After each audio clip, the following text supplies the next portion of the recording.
Hello.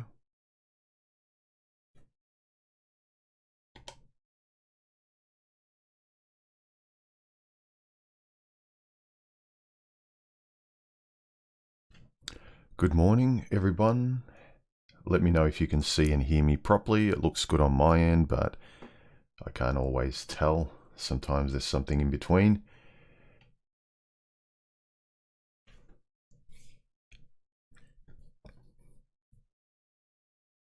Someone just said that Quasimen Dice's channel is gone, or he took his channel down. That's interesting. I haven't actually checked in on his channel. I hadn't seen any new videos in a little while. But he popped in, I think even, not maybe the last stream, but maybe the stream before. That's interesting. I'll need to message him and see what's happening. Slightly different lens I'm using.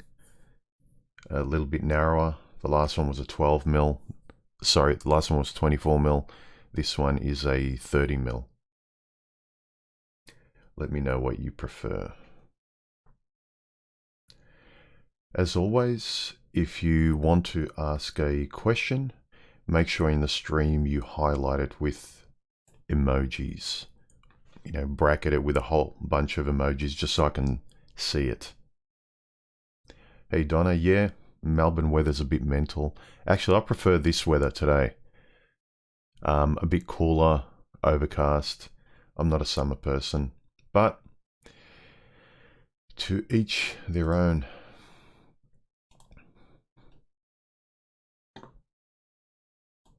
Okay, let me just bring out the chat a bit. All right.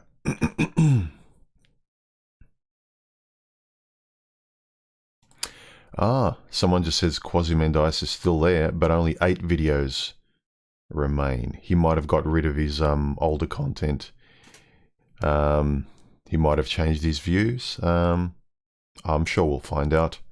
He'll make a video. He's a pretty open and honest kind of guy. That happens too, guys. I don't know why guys get annoyed where certain people they kind of refine their point of view, or they're not interested in what they were talking about a while ago, and they've moved on. They've gone another way. It's not to say that they're not the same person, but even me, you ask me, my opinions are generally the same, but some of them I don't really care much about anymore, but I was really passionate about them a couple of years ago. I really was, had my finger on it and wanted to figure it out and say something about it. Now I couldn't care less. It doesn't bother me. Some of them, my positions have, I've adjusted them quite differently. Periara 831, thank you for the super chat. I appreciate the donation, man. Thank you.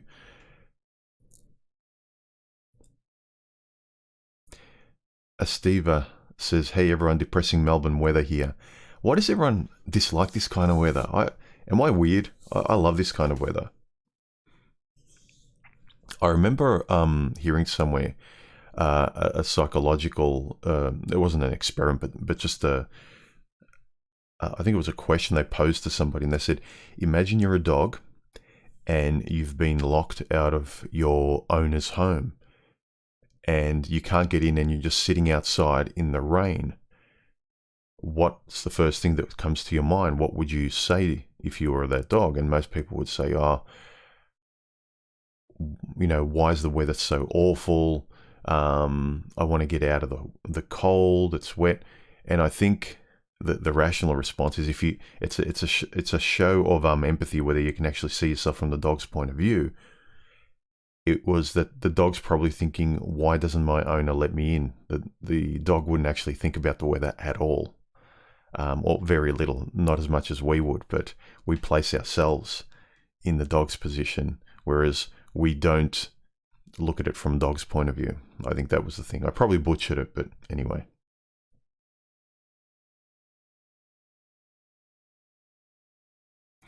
Fight Up Rabbit, happy weekend human. After starting this channel, have you been recognized out in the world? Do people treat you any differently?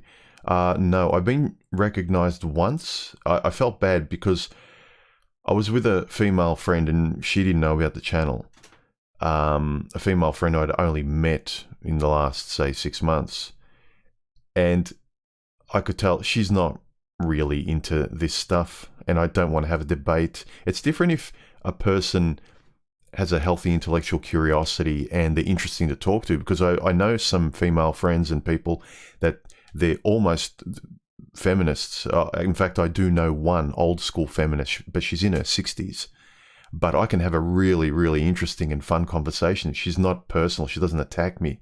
But we have these really lively parry and thrust kind of sword fights, figuratively speaking, with our different points of view.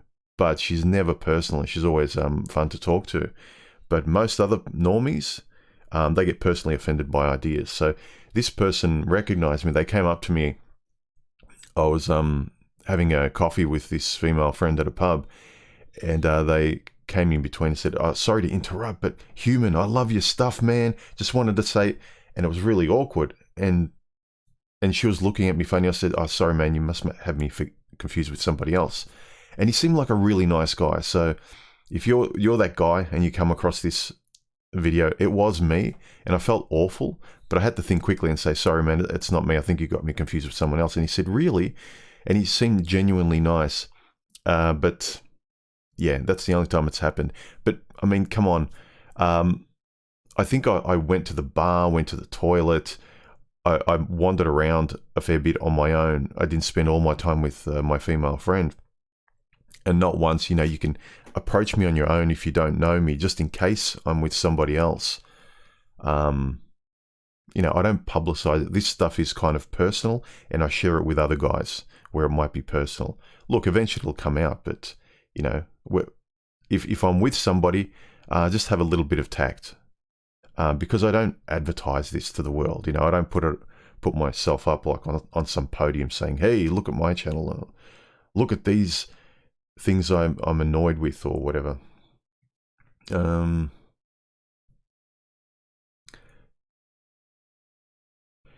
Will said, "Saw a Stardust video recently where you talked about women's attraction to men with dark triads. I have found that to be true and depressing." Sometimes it's, rather than trying to work out all the different musical chairs of what a woman might be thinking in the moment, you're better off understanding yourself and just taking a yes or no approach in terms of what you accept in front of you, what you walk away from, and how you deal with a person, even if you're talking to them. If you see they're going to be avoidant and they're not going to be based in a rational discussion, you might as well just change the subject. Mr. Highway, hey man, how you going? He says, "I love the cold, dreary weather." See, I'm not the only oddball. I like Mr. Highway's thinking though in general, so it doesn't surprise me that we'd be similar.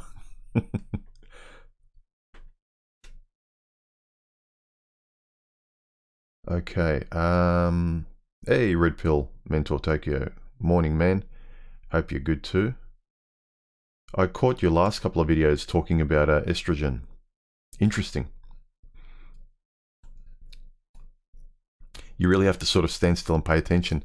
I remember I messaged you. I was listening to your Q&A video while I was out on a long midnight jog, and that was really easy to listen to. But this one, I had to pay attention to it. There's so much information. Mr. Highway, thank you for the donation. He says, "I recently discovered Coltane's content. That guy's is dialed in. I keep seeing your comments on these videos. It's like it's like your little internet ghost." Yeah, content. Coltane doesn't make videos that often, mainly because they take so long for him to produce, which when you look at his videos, they're very, very refined, densely packed. They're great. They're great. I haven't actually talked to him or Stardust in a long time.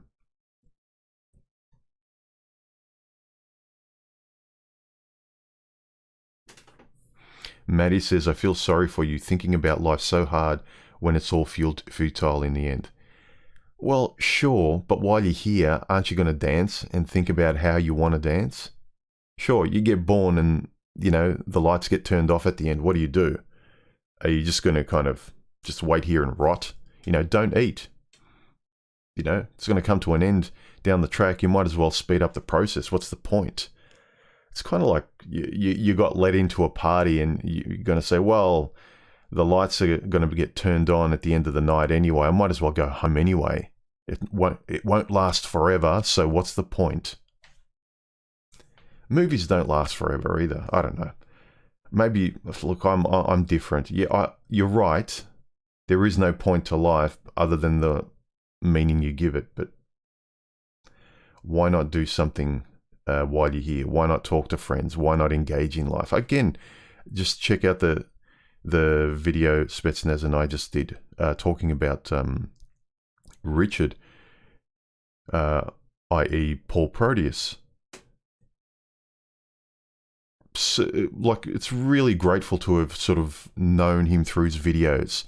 That's a nice little spark in life. You know, wouldn't you want to have more of those moments? Wouldn't you want to engage yourself with other people and meet those and talk that way and sort of open up your life and other people's lives in those kind of conversations and trying to understand how you can refine yourself and enjoy life a bit more rather than saying, well, it's all pointless. We're all going to, you know, meet our end pretty soon. Sure.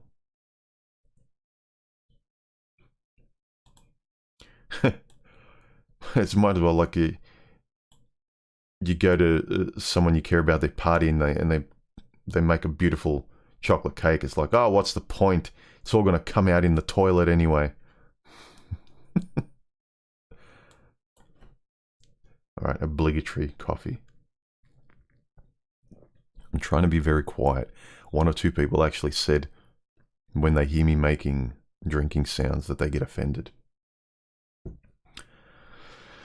Trying to have some etiquette.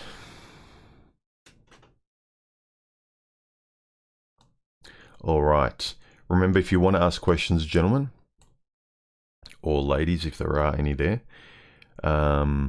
make sure you put emojis like you see some of the guys in the comments doing, and I'll try and see them and get to them. Nothing says, do you have any videos or streams about making arguments? Could always use another tool in my kit. Cold is best weather. Ah, cool. Another person. We're all coming out of the woodwork. Cold weather lovers. Tools for arguments. I've said it multiple times. Find it interesting. Language, how you speak, how you put the tumblers together in terms of conversation, like the beauty of language. Read, write. Writing really helps. When you start writing and seeing how you express yourself, you start fine-tuning that. Reading your own writing as a third person. So all of those things, language, writing, words, you know, your lexical ability to go from thought and have fun bringing it out, as I'm trying to do now, fumbling through it. Almost becomes a fun little game when you start enjoying it, rather than sort of a skill that you wade through. I don't know. I find it hard to do things I really dislike, even if they're beneficial. I have to find a way to make it enjoyable. I have to find something about it that I enjoy. So whether it's writing, read books that speak to you, topics that speak to you. So if you're into even topics within the manosphere that I don't necessarily agree with, or I think are fairly sort of angry, or, you know, they're not constructive. If I can't dissuade you, start reading blogs about that. Look at the language. Start trying to speak it yourself. Record yourself. But I always suggest writing only because I'm biased. I like writing and reading, and it goes into sort of my videos and what I want to talk about.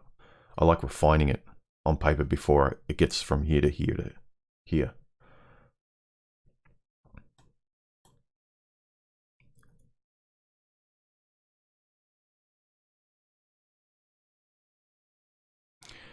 Someone without a name says, advantages to living in Australia?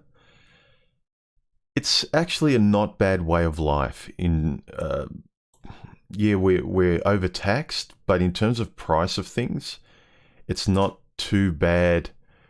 Depending where you live, it's okay. There are advantages, but here in Melbourne, if you really dislike feminism,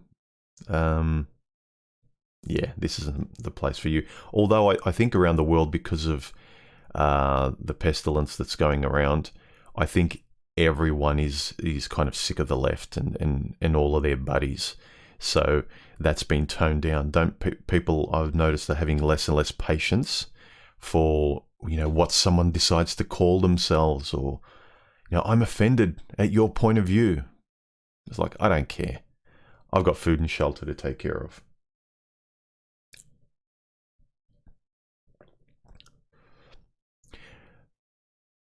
Gaz J says, I love cruising in the rainy weather listening to melancholic music. Yeah.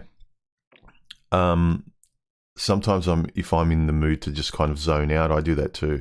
I wind down the windows a little bit, let the breeze come in, and I'll go for a drive, and I'll put in really ambient or synthwave kind of music. That's just kind of, it's more mood than music you have to kind of pay attention to or that hits you. It's music that kind of ambiently washes over you. It's a beautiful war. Thank you for the donation. I appreciate the super chat. He says, hit the like, fellas. Donate a little if you can. Up to you guys. If you can, I really appreciate it. It goes back into the channel and equipment and everything. If you can, but all my stuff's free anyway. I enjoy helping some of you guys out if I can, even if it's just to show up as a virtual friend, and you guys can ask me some questions. I get some stuff off my chest, and we have this kind of virtual discussion or hangout, whether it's here in real time or in a disjointed way, more personally for myself in my videos. So it works both ways. So if you can, donate. If you can't, it's all good, guys. But yeah, try and hit the like button, subscribe, share my videos on your social media too, because as you guys know, YouTube doesn't share my kind of content around very much. Sometimes it does. It goes in ebbs and flows, but ebb and flow, can't remember how that term goes. Mr. Highway asks, this pocket of the sphere makes me want to make my own content. You should, man. You really should. You've got a great mind. I can tell just by the way people write. You and Boffin Grusky as well. You two should make your own channel. If you guys are ever interested in maybe even having a private discussion, hit me up, because I really reckon the mind of you guys, Mr. Highway and Boffin, a lot of guys would benefit from it, because you have a great way of thinking about things, your perspective and your experience. So I highly encourage you. He continues, I have a lot to say from an underrepresented perspective. I don't know crap about making vids though. Any advice on getting started? Well, hit me up and I'm happy to give you a little bit of advice, man. Email me and we'll chat. Speaking of which, I've just added you as a moderator, Mr. Highway. So if you see any, I just became aware or reminded myself that I can actually make people moderators in this chat. So if anyone gets out of hand, feel free to kick them out.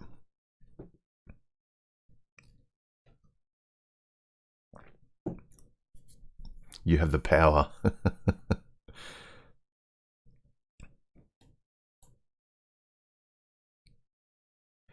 It's probably Saturday for most of the world watching at the moment. I think about 75% or something of my audience is from the US.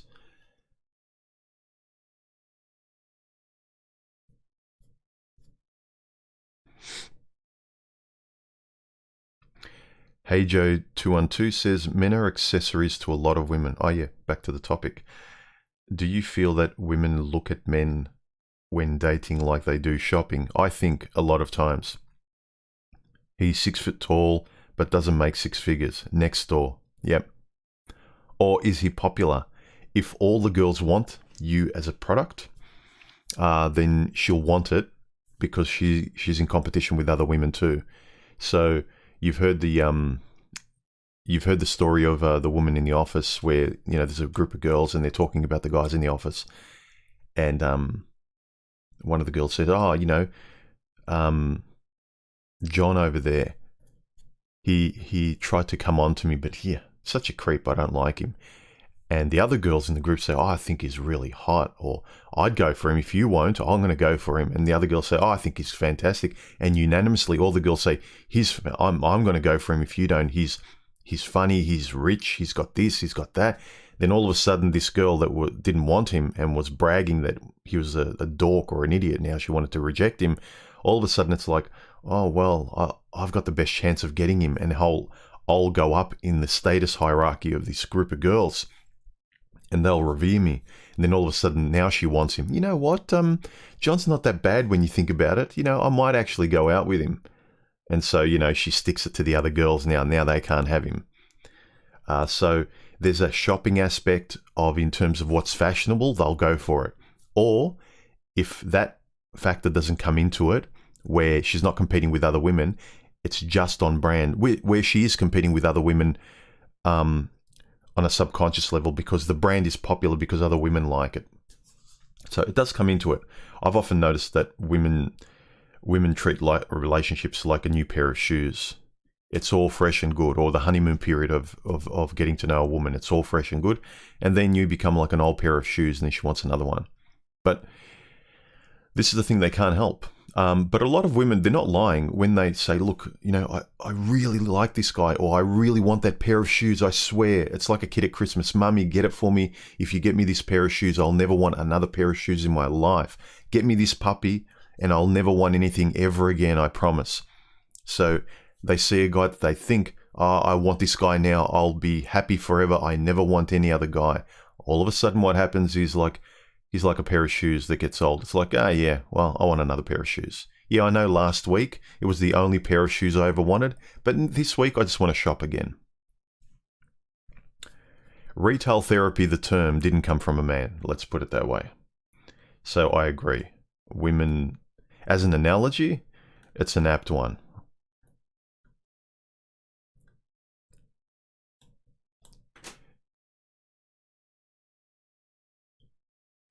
Smearby says, Gigi Mason is an amazing ambient musician.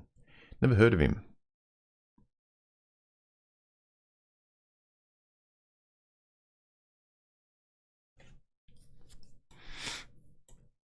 Boots Void says, can women still be considered as preferred indifferent when an eligible man by today's standards is either a selfish alpha or a selfless doormat? Looks more like pursuit of vice. Any thoughts? Yeah, as I mentioned at the start, you're better off rather than trying to figure out women. I always suggest figure out yourself in relation to them. So you're the key factor that's watching in terms of my dance with women. Too many guys, they're invisible and they're trying to work women out like a science experiment in and of themselves, trying to work them out. But women change their minds so often. They're their own worst enemies. They're their own musical chairs. They're so passive. They'll make things up. They're not interested in self-reflection for the most part. Philosophically, they're not interested. They're valued just for being who they are physically as women, biologically. Whereas men always have to figure things out, the external world, and a woman is part of the external world. A woman tends to be more self-referential and solipsistic because, she's told that her point of view is all that matters. She's special. She's a goddess. The world tells her as well by men falling all over each other, salivating at women and saying yes to everything and confirming what her mother and society says. Yes, you are a goddess. You're the best. There's nothing wrong with you. You're never anything below a 10, no matter what anyone says. You are beautiful, no matter what. There's never any reason to a woman.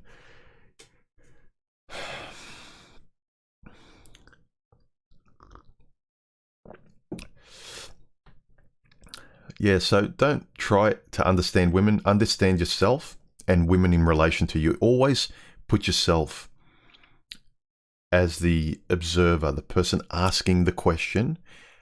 Don't be a nothing begging for an answer to be understood from the external. Like, give me the answer, woman. How do I figure out woman? It's like, I don't care. It's like, what do I care about? And then how am I trying to figure out this problem in relation to what I care about? Again, Paul Proteus was a great example. A sensitive guy, an empathetic guy, but he was always defending that little boy in him. He was always defending that man in him. He was always defending my point of view. Hang on, is this fair? Being able to step outside as a third person and look at the situation like, okay, from human's point of view and this broad's point of view, you know, is there a chance that, okay, he was being a bit of a smart aleck and she could have taken it the wrong way and he was pushing the boundaries and he was poking and prodding her a little bit? Sure, okay. I can objectively see why she might have got offended. But if he did nothing wrong, it's another way of kind of having another person's point of view, even if it is your own ability to step outside and look at a situation from a more objective third-person perspective and say, no, it's not just how I feel, but a balanced external point of view from an interaction between me and a woman. It's like, actually, again, I confirm myself. I did very little wrong. And now even say you go talk to the woman as well and clarify things verbally.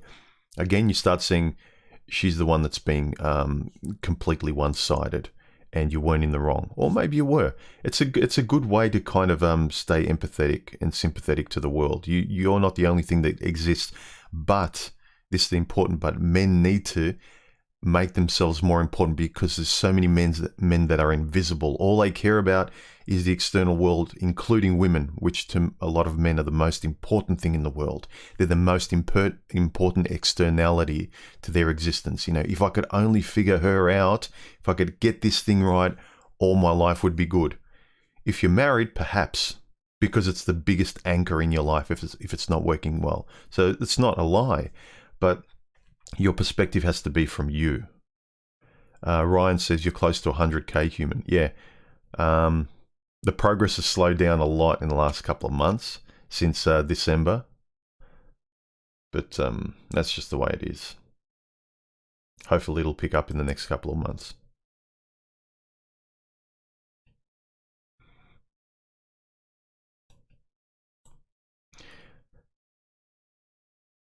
Phone aside, Mookie Mooks, much respect human. Thanks so much for speaking on manly topics.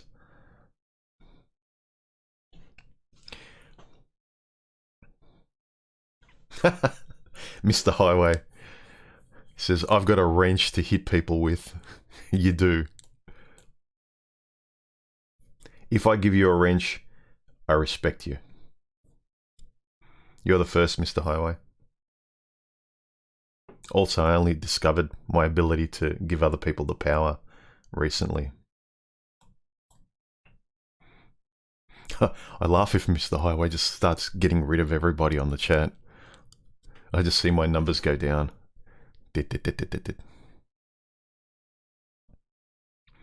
Alright, while some of you guys ask some more questions, I might go to some questions and comments that were left under the last video about women who treat men like accessories. You know, the woman that wants you as a +1. Sweet Willy 125 says, are you on Instagram? I am. On my main page on my YouTube channel, on the top right there's a little link, or in my about section too.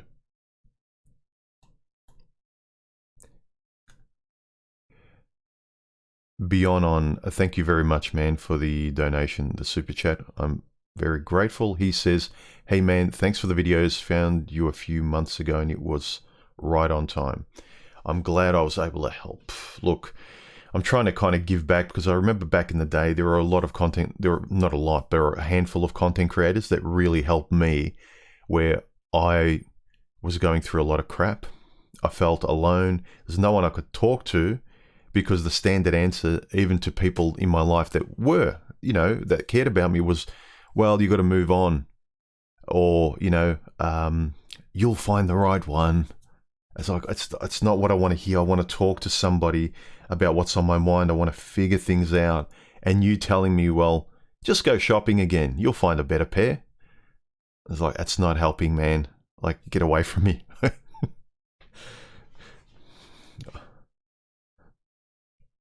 I want to understand, or at least try and orient myself. You telling me to go out shopping because you'll find a better pair of shoes that won't break doesn't fit the bill. G Geared, I just want to thank you, Content Human. I've not seen family or friends for 9 months, and you are one of the people keeping me sane. Greetings from Hungary, due to dude from the UK. You're welcome, man. Look, this is one of the things that I've noticed why I enjoyed Paul's videos and a couple of other guys. It's what they said, yes, but it's showing up to a lot of guys. And I remember back in the day where I felt no one kind of got what I was going through. The fact that I can just hang out with you guys, give off my ideas, and just be a guy that shows up and is a semi-virtual friend for a short amount of time to some of you guys. And you guys do the same to me, especially when there's a topic I find interesting. I want to hang out with people that kind of get it or want to turn the dials and understand it because I find it rich and exciting. But back in the day where I was feeling at my lowest, it wasn't an interesting problem. It was a vital problem. Like I was suffocating. I was going under. And these kind of conversations that are vitally important, they weren't just intellectually interesting, like they might be to me at this point in time in my life. But when you're going through a lot of rubbish and crap and you feel like you're drowning, their nutrition, their food, their low-level Maslow needs, where without them, you don't know what you're going to do. You get up without a compass. You're lost. So just showing up and having this conversation is sometimes that's the main thing that's needed. I know with Paul Proteus, that was the main thing I enjoyed. Him just showing up, just talking and being a friend, and hanging out with us guys. So I'm aware that I want to do that every week with you guys, at least with a couple of videos, if not more, if I have time. Some weeks I'm more free than others. But that's sometimes all that's needed, just like in real life, just the person to listen to and talk with. That's all you need. It's the reason why most people go to a good therapist if they've got no one else to talk to. It's just being able to sort of go from here out, speak, acknowledge that you're real and you have thoughts and you're engaging in life with another person. This is kind of like that. And when you've got no one else to talk to, this is vital. Mark Stafia, greetings from Scotland, he says. CK, what do you think of the new Steven Wilson album? Sorry, man, don't know who he is. I think I've heard of him, but I can't picture who he is. Don't get angry at me. I'm not into all kinds of music, although I do appreciate a few. Funnily enough, I was, for one reason or another, I was, because sometimes like I'll watch music videos or people reacting to different kinds of music from a technical point of view. And sometimes I'll run across professional composers or musicians reacting to bands or genres that they don't listen to. So last night I think I was watching a video of a classical musician listening to a Tool album, a song from Tool. I think it was The Pot. And while I was listening to it, I go, man, this song's good. And then I actually listened to, because I haven't listened to Tool for a while. Usually I'm into EDM and soundtracks. and composing more that kind of music. But every now and then I like listening to rock. The style of rock I like is things like Tool and Audioslave, because those kind of guys know what they're doing.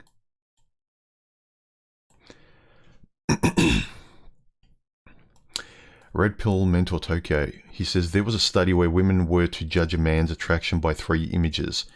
Guy alone, with men, with women, and image 3 was found to be the most attractive. Yeah. With women or with babies. Anything that's self-referentially about women, women like it. It's got to, if it's about them and you can surround yourself with what a woman wants or what she's about, you got a better chance. I mean, that's... You want the number one... I mean, this isn't PUA. You want to know how to make a woman like you, make it all about her. And the easiest way is just listen. I mean, it happens... If you want to make anyone like you, just listen to them. It's a great quality, because not many people listen to each other these days. People are quick to tell you that they're offended, and, you know, what's right, what's wrong, you can't use that language, or they're waiting for you to finish speaking so that they can talk, and they weren't listening. If you listen to a person, most people will actually be connected to you. You want to know how to pick up women, just listen to them. They're self-referential, so make it all about them. Most women, yeah, I know, not all, but basically there you go. There's a tip. People, if you want people to like you, listen to them, because it's a good quality, not because you want a game. It's actually good for you too. You listen, you learn new things. You listen, a person feels listened to, just like you appreciate. Like, you know, the world doesn't really listen to men. You know how it feels. And then when finally someone does and listens and reflects that, oh yeah, I'm listening to what you're saying. Yeah, men really do. It's like, oh crap, this person's actually listening to what I say. Why does it feel weird? It's because they're listening.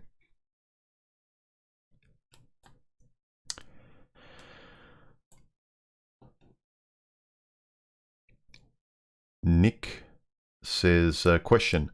I'm at work, but I wanted to know if there's a way to regain respect between 2 individuals if one or the other treats someone like an accessory. Recently got discarded myself by somebody. Let them know your thoughts.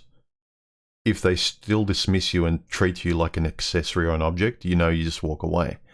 If a person doesn't have the basic sympathy to recognize that other people exist beyond them, if a person's so solipsistic and so egotistical, there's no point.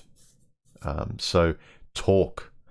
The best tool I found is to learn and be interested in speaking your words, being lexically proficient. See, I just use that word just to be, you know, a bit of a smart ass, to kind of let you know, have that tool.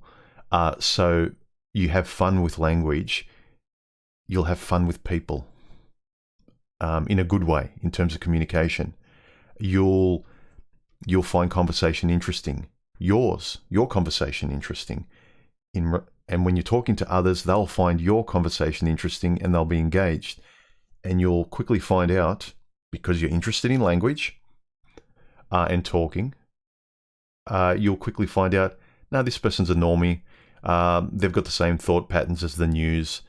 There's no point engaging with them. And then conversely, you'll also recognize when you find that rare person that wants to have an interesting conversation. You go, oh, finally,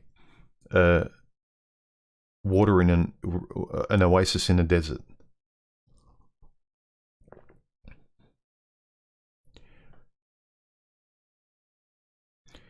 Phonicide Mookie Mooks. Why is it how you going instead of how you doing?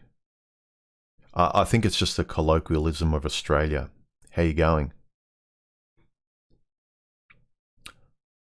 I didn't think it was that hard to interpret.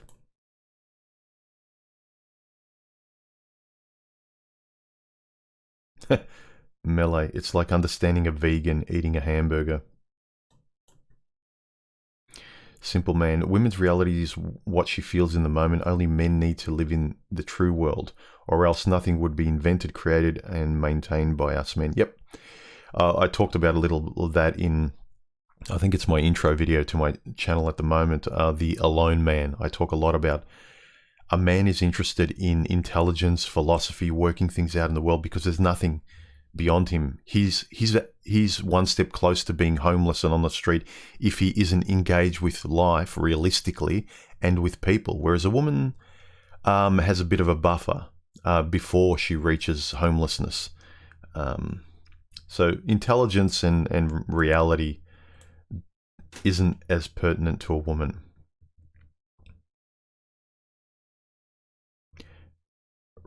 Rocky X, any difference between modern femininity and just stunted maturity? Probably. It's the person that remains the child and never grows up. I can't see any difference. Would appreciate your perspective. Yeah, I think there's something in that.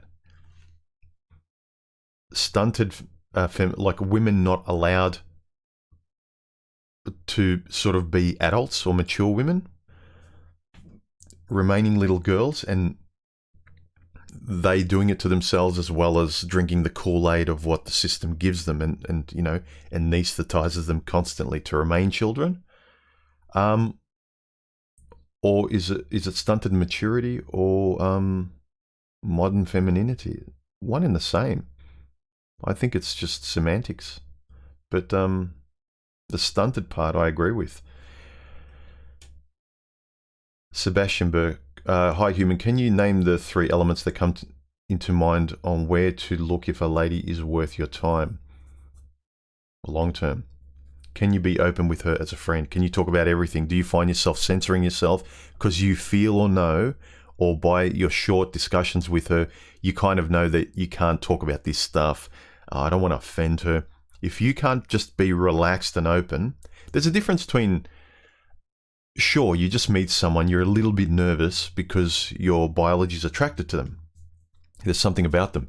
But when you sit down, if you can't kind of keep steamrolling down that hill, enjoying, joking, having fun with her the way you do your friends, having a joke with her the way you do your friends. But if you're editing yourself and you're a different person, and don't lie to yourself, if you're a different person with her, but then with your friends, you have a different breath of fresh air.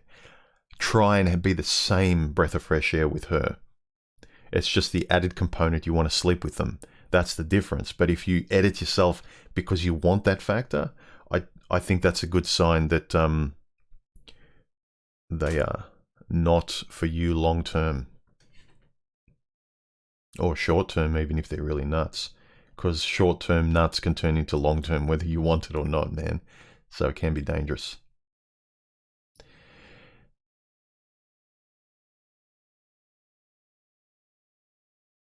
Yeah, never believe what a woman says. Believe what she does. How she acts and her past actions. Alpha Dog Elite, thank you very much for the donation. I appreciate it, man. Thank you for supporting the channel.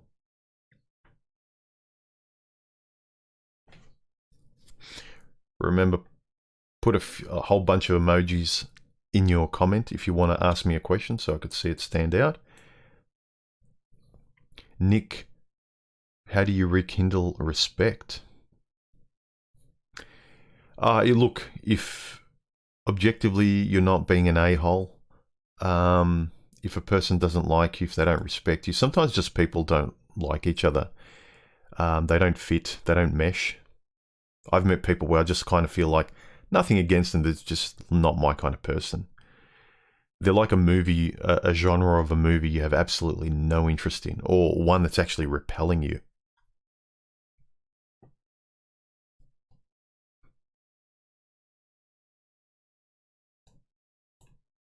Foil Grim, I used to live in Melbourne, South Oakley. I'm on the opposite side of Melbourne, man.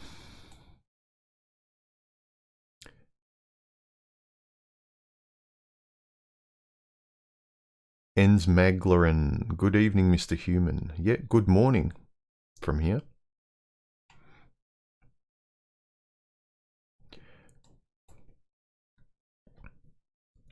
Web Palette Warrior, what are your core values and how did you arrive at them?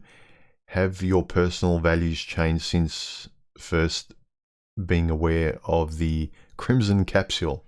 I've got to remember that. Crimson Capsule. That'll probably get flagged in a few months anyway, but They're not ones that I nervously keep at the forefront like the Ten Commandments, because I'm afraid. But I'm really kind of, I'm interested in this stuff. They're a lot of fun, but they're serious fun. So when they come up in real life, they're even more interesting and fun because they're real for the first time I'm talking to a person. And so those values, depending on the subject, I remember and I find important. And so when they pop up, they're like a reflex because I found them important here, talking and writing. So my values, they're contextual. They're depending on the subject we're talking about. So down this street, this is interesting. Down that street, that's interesting. There's less risk in this, but this is still intellectually interesting. This is actually dangerous and essential, and it's a landmine, and you don't want to step here. So this is really, really interesting and vital. So depends on the subject, I suppose, you're talking about. Kappa says, hammock is great, ambient music. Yeah, I agree. I've got a lot of hammock. The first one of hammock that I really liked and that I listened to was Cold Front, I think. That's my style. That was really, really nice.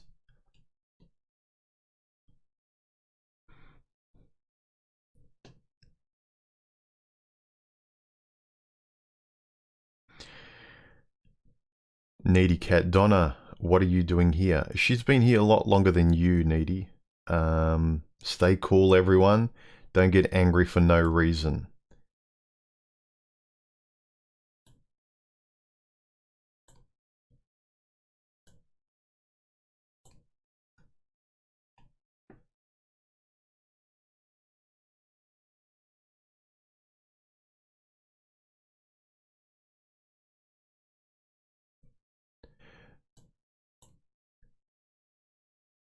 Ed R. Human, do you know the work of the French philosopher Pascal Bruckner? No.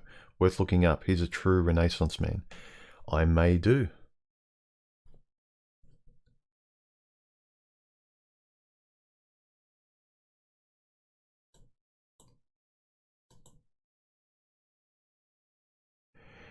Roger Ramjet says, what's the benefit of all this philosophizing if it doesn't help you reproduce? No matter how wise you become, if you fail to reproduce children, then you're a genetic failure. Genetically, sure. But what if you don't want children and you want value in your life while you're here? I've met many miserable guys. They're one step away from a heart attack. They're always tired. They tell me privately, like, man, human, I wish I could, can I trade places with you just for the weekend? I can't. I don't like my wife. If it wasn't for the kids, I wouldn't be here anymore.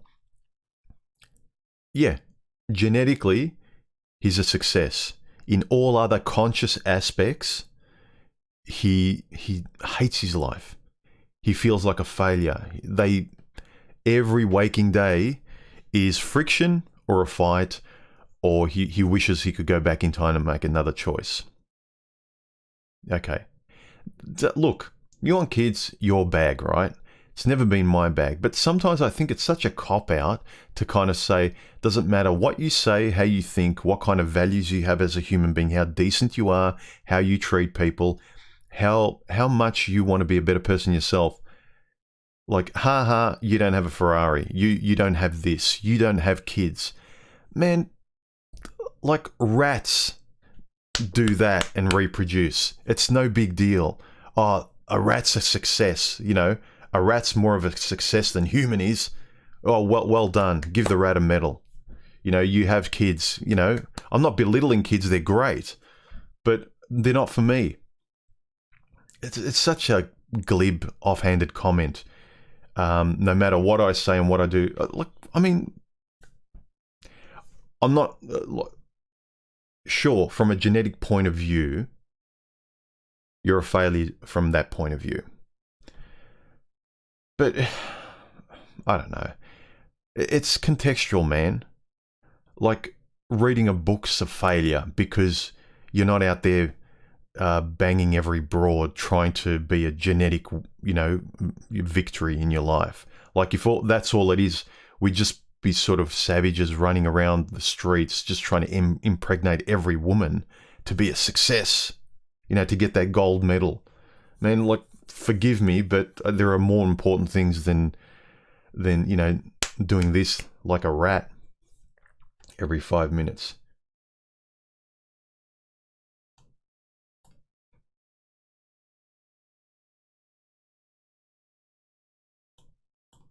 Hydrostatic. Being in a relationship is like feeling the yoke slowly slip around your neck. Yes and no. Depends what kind of relationship you're talking about. As not to startle you into running away and lose her plow horse, would you agree? Yes and no.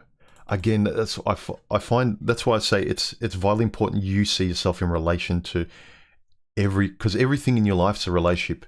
Your relationship with work, your relationship with friends, your relationship with potential romantic partners.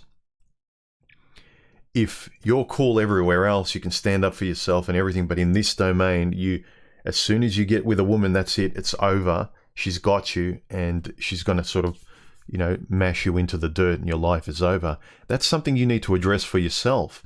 And I'm not saying you need to go out there and find women, but in the same way you're free and you enjoy relationships with other people, don't you want to be free and in control like the rest of your life? You know when to say no, and have a lot of your life to yourself. Have the reins and the steering wheel for your life more in your control, like you do with friends and family, and with your job. If it gets too much, if they push you beyond a point, you know what? I'm out. I quit. I'll find another job. But you can't do that with a woman that's domineering and makes your life hell. Why? Why? That's an interesting question to me. I posed that a lot in the past when I was too much of a doormat too. Why can I walk away from a lot of other stuff and stand up for myself, but with her, I'm basically a dog on a leash, and it's like, yeah, I know. What can you do? This is what relationships are like. No. You can get out of a bad job. You can get out of a bad relationship. Everything's a choice, except for the end of life when they put you in the ground. It's hard. I'm not saying it's easy, but that's why you need to find this interesting enough. So then you give yourself the cognitive and philosophical, thinking skills, like ethical skills, to be able to adjust your life to sort of be better and to simplify.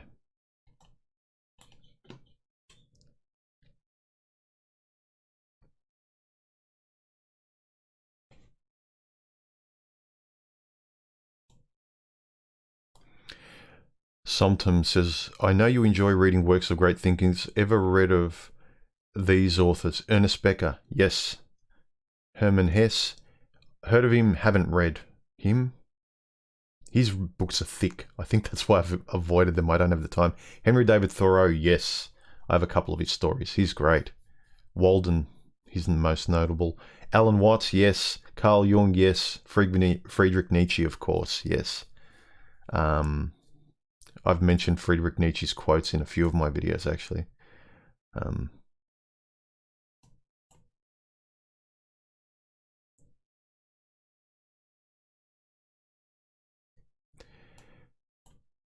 Ted1775 Human, what did you think of Wolf Creek horror films that were filmed in Australia?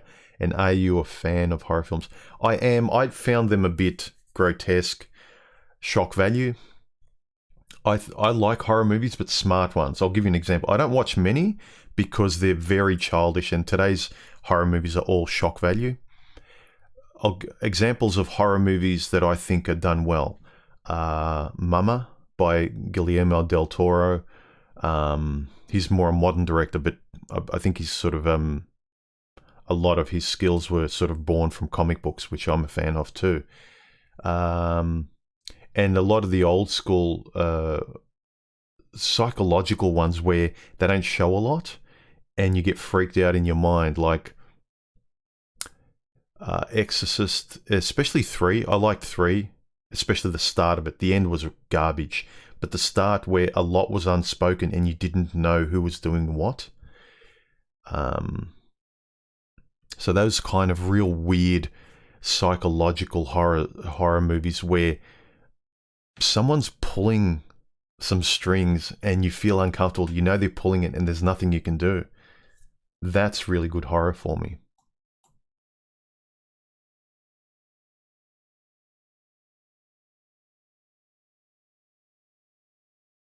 Hydrostatic. You have no personhood, no humanity in the eyes of woman. You are there to serve her interests. Stardust said that apparently. It's a variation of you're a human doing, not a human being, I think. It plays into it. It's parallel to that. Lateralis is probably Tool's best album. Yeah, I need to listen to that one. I'll probably recognize some of the songs. There was only one or two songs in. I listened to, was it 10,000 last night, and there was only one or two songs that I really liked off that album. But those guys, I mean, I'm no expert, and I'm not a fan of rock, but those guys are really, really good. You can tell they know what they're doing. Oh, and Anima as well. Thanks for the recommendation. Marks the Fear. Is there a place for true love in the 21st century? Less and less these days. Especially what's going on recently. I think we're getting conditioned to be solo people more and more, not relying on each other. So we've gotten rid of community. We've gotten rid of like the one-on-one couples, and now it's just individuals on their own, controlled. Much better than we were generations ago.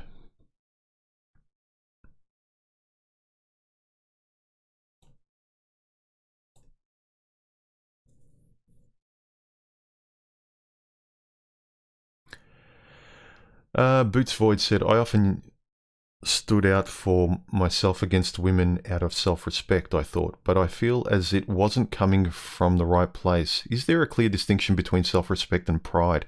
Maybe not, but it's kind of a feeling of defending what is right and defending yourself fairly because you know you're not being treated fairly when another person is walking all over you.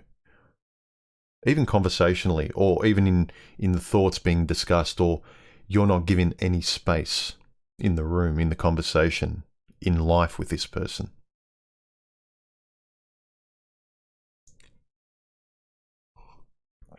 I like the look of this lens.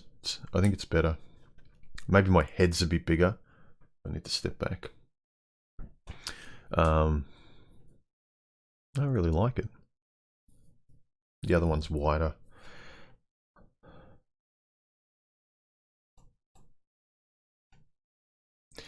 I think the more important question, guys, some of you guys are asking about true love. Rather than, because a lot of people tend to go to binary black and white, rather than asking, does true love exist? The better, more reasonable question is love conditional? That's a better question, and that's a better reality. So, love's real, love is conditional. But when you just kind of blanket it and say, does love exist, yes or no? Do women love, yes or no? Look at it from a very practical, logical male point of view. Love's there. You've seen it. You've loved people. You might love your mother, your father, siblings. You might have loved women. I've certainly loved women in my past. But it's conditional. And when those conditions get broken, you don't love it. You love based on something. Like, I love my car based on the way it is. If tomorrow I go out and my car's turned into a boat, I don't love it. So love is real, but it's contextual, it's conditional. I think that's a better question rather than kind of romantically kind of going, is love real? Women don't love. That binary point of view can sometimes hamstring you into the inability to understand and put handles on the situation in front of you. Boffin, welcome, man. I'm going to give you the power of moderator along with Mr. Highway. You two guys are guys I respect, and you two guys can kick off anyone who's getting a bit rambunctious. So Marks the Fear. Do I believe in true love? Yes, conditionally. And then when it's not true love anymore, it's not.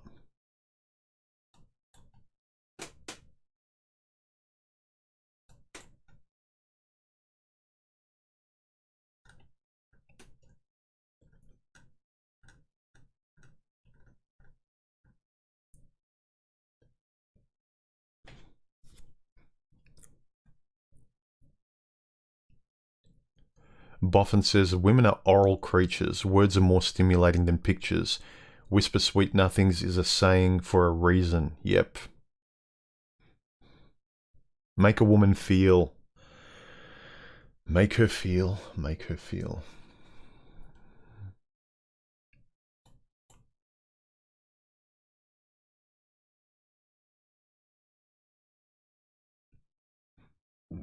Some of the questions, guys, I don't have an answer to, so I won't even bother. Sorry. Political big umbrella world building questions. You know, what do you think the future will be in 10 years? I don't know. Kubasniak, what age did you start balding?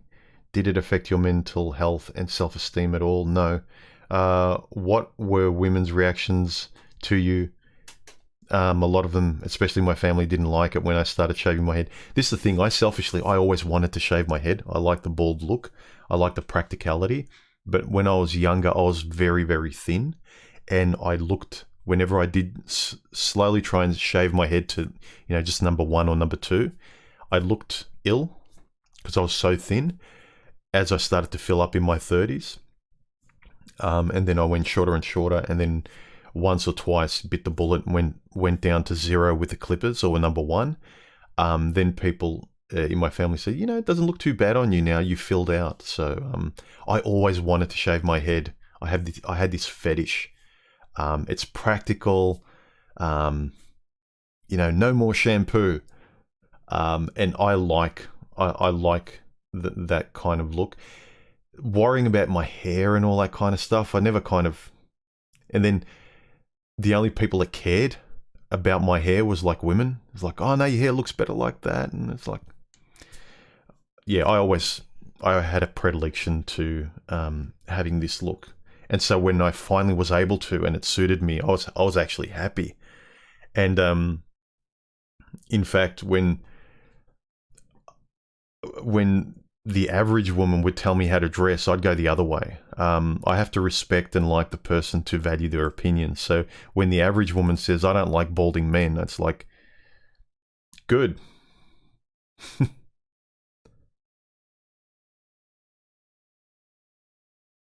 It's like a friend, I suppose. Like, a friend likes you for who you are. That's a real connection in... Like, I don't have a personal connection with women. I have a personal connection with a woman. I have a personal connection and value the opinion of a friend where we've earned each other's respect. If they kind of tell me, oh, I don't like what you've done with your beard or the jeans you're wearing or this, then I might kind of go, oh, okay, because they've earned a level of trust. But the average person, ask yourself why the average normie or pedestrian you care so much. It might have to do with, you know, you need better friends, you need more intimacy in your life, you need to find more meaning with individual people. So the external world barely touches you because you haven't got time for them. Like, yeah, look, I don't care. I don't have time for your opinion. I've got YouTube videos to make.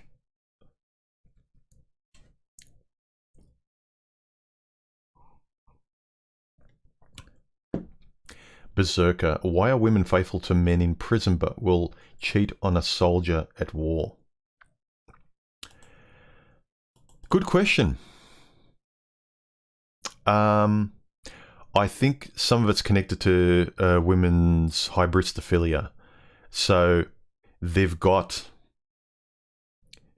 a proximal violent man, whereas the soldier is a passive guy who's gone to lay down his life for his country, not her.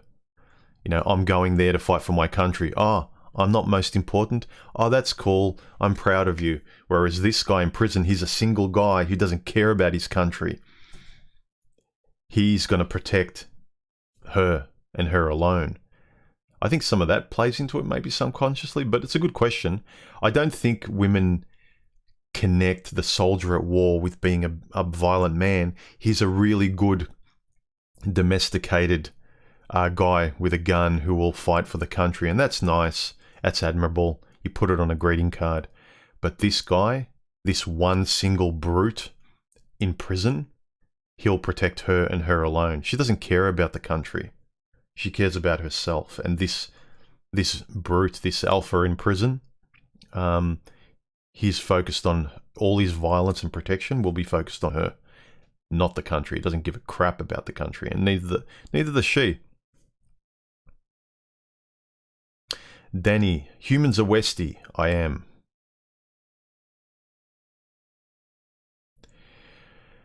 Chieftain 84, we need more guys like us in Brisbane. No decent conversations up here.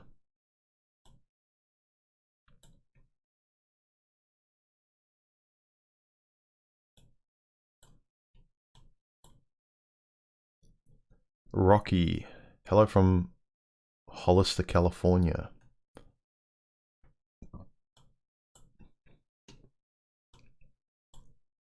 Aplexity, did sports play a role in your early life? Yes. Can sports be good for someone who is having a hard time finding something outside the daily grind? Absolutely. Keeping fit is a nice balance, and it's a good way to unplug from, like, you might really enjoy, like I love sitting behind my desk creating things, making videos, writing, but actually getting up and enjoying another aspect of life, the tactile, physical, calisthenic type of, running, jogging, exercise kind of thing. It engages you with a part of life that you need to. Getting out, meeting friends, seeing your family, a close group of people, things like that. So yeah, sport, very important, especially for guys who are human doings. You might not think you need it, but if you're feeling in a funk, get out there, even if it's just going for a walk, see a friend, see family, move your feet, get up. Put on some headphones and listen to YouTube videos instead of sitting down and watching them. Listen to them on a walk.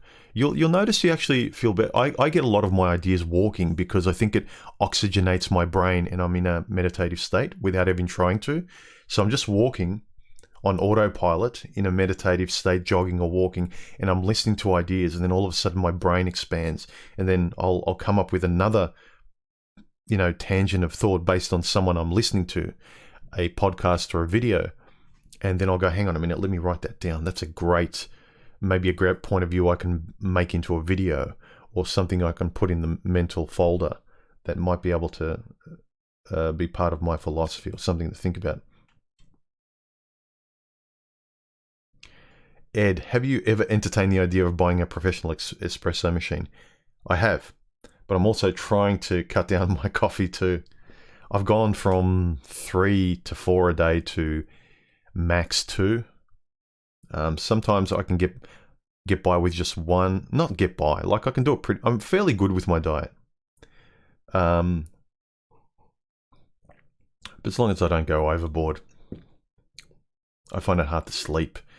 I already have a writer's thinking mind, and I find it hard if I'm engrossed in ideas, let alone if I pile up on coffee as well.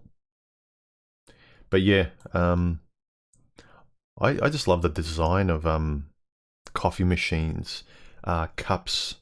I love the whole aesthetic of barber, coffee shop, breakfast, wood, black, sort of distressed material, that kind of stuff. I love that kind of aesthetic. So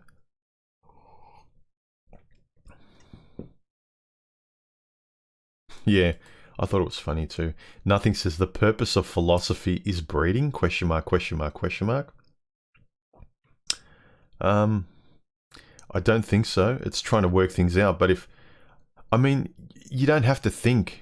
If you turn your thinking off, if you turn your own philosophy off, if you don't care, biology gets taken care of anyway. You don't have to think. You can be a rat and reproduce. But we have the ability to think. It's there. Shaming other people for thinking, I don't know. Do what you want to do. Have many biological wins and pop out a lot of kids and then deal with it. How about that? You do you.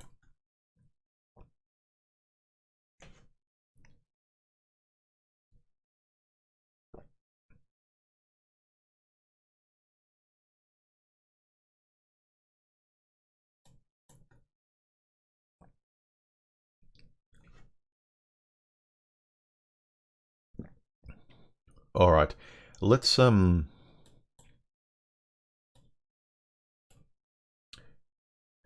Rocky, have you read the book How to Think Like a Roman Emperor? You should. No, but I've read Marcus Aurelius's Meditations a few times. He was a Roman emperor, and I'm pretty sure that book would have referenced him. If not, it's entirely about him. Don't forget to hit the like, subscribe button, guys. If you appreciate my videos, cost you nothing.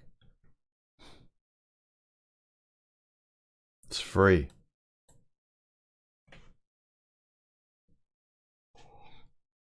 Red Baboon says, I found that asking them questions like, what do you think high quality women look for in a man, can lead some men in that direction. Is less preachy. Yeah, but sometimes if you've got a guy like that doesn't really respect the PUA side just because of the figureheads in that community, it might deter them from finding constructive answers. But I mean, again, it's what questions and words work for a person. Because I know the things that helped me were the way it was worded and who was saying it. And based on like, oh, this guy seems simpatico to me. It's why I felt a kinship to Paul Proteus. I didn't know why, but he really spoke to me. The more I found out about him, it kind of made sense. Our lifestyles and what we're interested in, and our mental tumblers and all that kind of stuff seem very similar. Whereas other people, what they say is great, but it doesn't kind of hit me like religion. It doesn't open doors cognitively for me as much. Whereas it does a lot of time. It depends on who's saying what and how.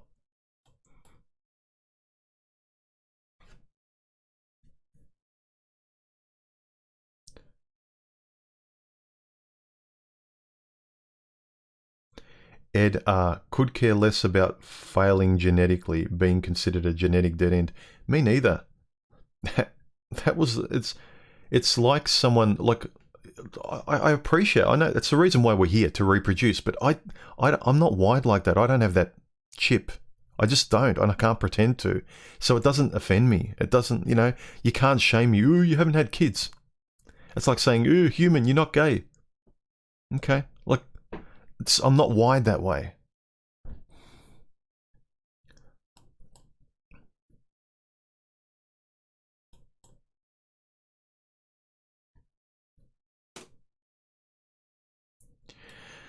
Bradles, Morning Humans, suggest everyone take some time to investigate the functions of cognitive and innate subconscious drive, whether it be content 12 rules for life or deeper with brain hemispheres. Yes.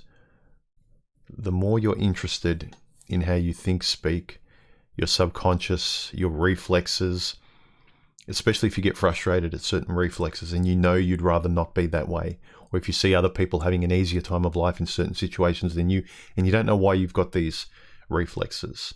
Could be childhood, could be upbringing, could be biology, could just be the way you're wired. But understanding them and having some sort of control, the little you can, or sometimes it's a greater amount, I think your life will be better. The more you can make sense of your life and the more control you have, you'll feel better, I think. Enzemeglaran, he says, the problem is never the kids. Some of us just don't want to deal with their mum. That's a good point too. It's not just why don't you want to have kids. That's an excellent point. Like, people just don't want to admit, like, I don't want to deal with the mum anymore. I don't want to deal with the woman to have kids. And her mum and her friends and their mums. Amen. I'm going to copy that down. That is a very good point. Emanglaran. That is a very, very good point. Forgive me, guys. I want to make sure I copy that down. Yeah, that's a really good point, because too many people concentrate on the kids and they avoid the woman, whether it's the partner, the wife, the mother-in-law, the women surrounding the family that you want. They're often They just kind of, it's a concatenation of like negative effects, or like, I don't want to deal with all that. I want a son. I want to, but I've got to tolerate all this around it. No, thank you.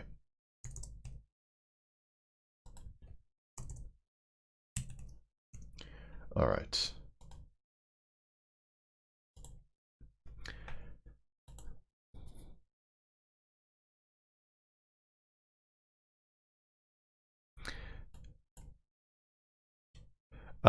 Xaman 2020, thank you very much for the donation. I'm very appreciative. He says, took the red pill 10 years ago, then relapsed though. Life was over, but it's not. I have a little man now and my freedom.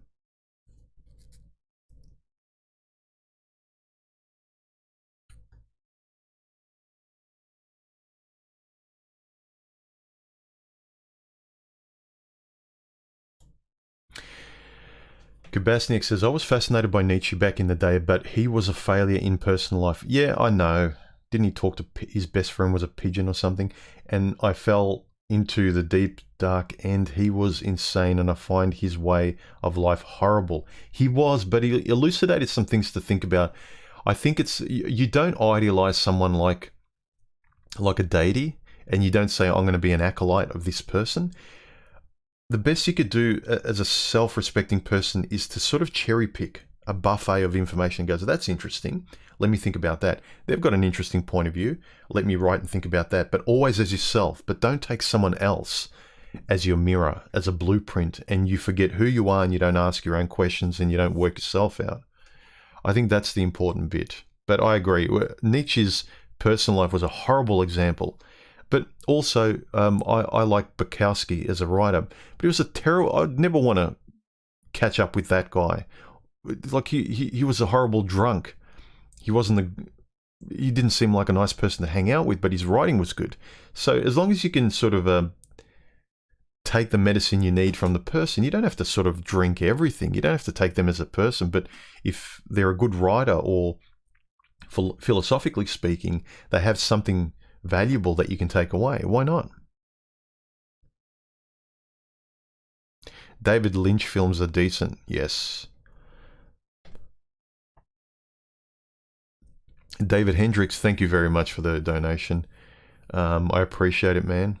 It goes a long way in supporting the channel. Thanks, dude. Christopher Butt says, you might like the movie Event Horizon. Yeah, I've seen that. It's pretty good.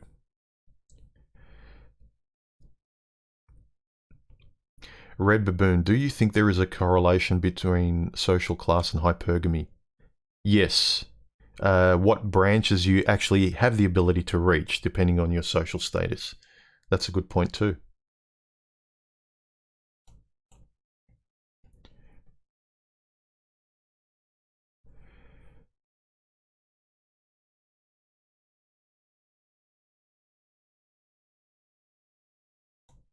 I don't want to offend anyone. Ryan says, what? 10,000 Days is epic.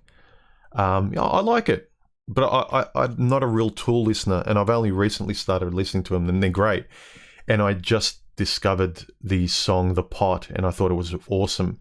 And so I looked up where that song was from, and it was from that album. But apparently there are a couple of other albums I really should listen to that are probably better. But yeah, Tool is good all the way through. From what I've heard, all their songs are great. Those guys are geniuses.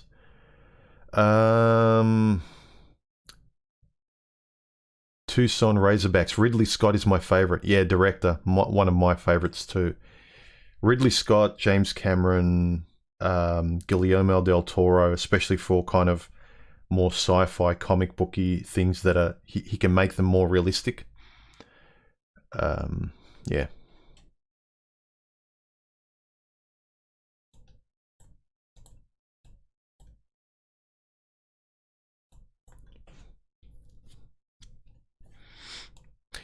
Karu, how are you, man? I left a few messages for you last night. Good to see you check in. Great, he says, great conversation with Spetsnaz. Hope you're okay. On the topic of men being accessories, there's one quote that comes to mind. If you don't want the job, don't do the interview. Yeah, that's one from Paul Proteus. That was a great one. Such simple stuff. See, that's the sort of stuff that connects to me. Philosophically, I can actually visualize me in that situation. If you don't want the job, don't take the interview. If a woman says, I want this from you, you can say no. It's that reflex that always goes towards yes, that you think you have no control over. You actually do. People think, oh, I don't have control over my desires. You do. A simple experiment is, do you like chocolate or wine or something like that you indulge in? Or, I don't know, a greasy burger or something. People go, okay, yeah, I love it. I can't say no to chocolate or wine. Well, how come you can say no first thing in the morning before lunch? There you go. You can quite easily compartmentalize. The trick is to learn to do that in other aspects of your life. You have control over how you think and how you let your desires overwhelm your thinking. Again, not easy, but you can. Your mind's a powerful thing. You have more control than you think. Again, I know all the arguments between free will and the amount of control we have, but you can override sometimes if you train yourself to, because you can quite easily say no to chocolate first thing in the morning. You say, well, I'm not going to have chocolate now, I'll have it later.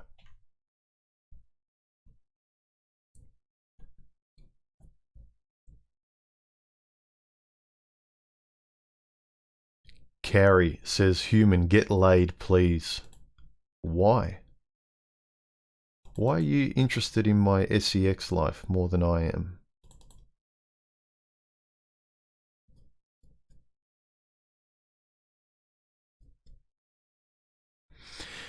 Simple Man says, women's fickle nature is tiresome. I agree. No long term for me.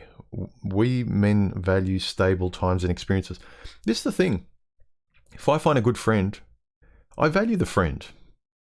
If I find a good book, I value the book. If I find a good woman, I want to value the woman. But the moment she starts, if she was a car I valued one day and then she turns into a boat, I don't value her. So if the thing changes in and of itself, you valued it for a reason. That fickle nature of women just changing who they are completely. Like you like them for who they were. They change. It's like, sweetheart, I don't just like your appearance. I know that's the only way you see life is shopping, appearance, looks, the external of everything. And very few women are philosophically interested in anything. Everything's external, yet they want to be loved for the internal. Well, there's nothing there. And you don't. You keep changing. So, yeah, how can you commit to someone that one day they're a car, the next day they're a boat? It's like, sweetheart, I like cars. I don't like boats. You told me you were a car yesterday. You acted like a car yesterday.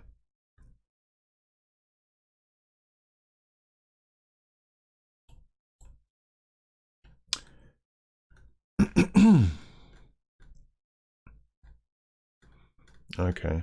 Holy crap. All right, I'll say it. Big jump. All right, I'll move faster, guys. I take too long answering questions.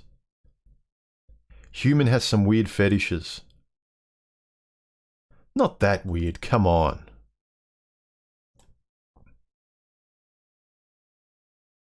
What do you consider a weird fetish?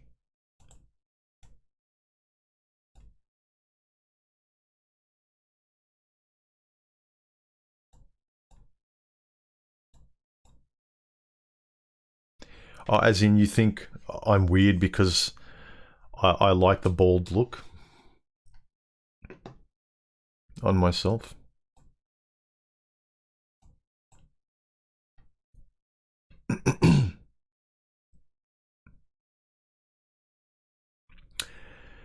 All right. Pete says, how do you build trust in women after being hurt so many times in the past?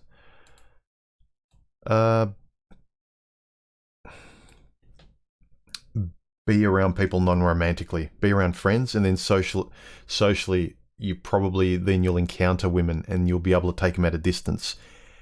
But if you go kind of cold turkey in your life, I think some guys who go, they flip their life upside down, they become hermits, monks, they go from one way of life and they completely change to another. They might not know it's not for them. It might be safe, but it might not be for them. So I think it's surround yourself with good people, non-romantically, and then over time you'll sort of come back to maybe where you were, but with the benefit now of being much more solid in terms of your boundaries.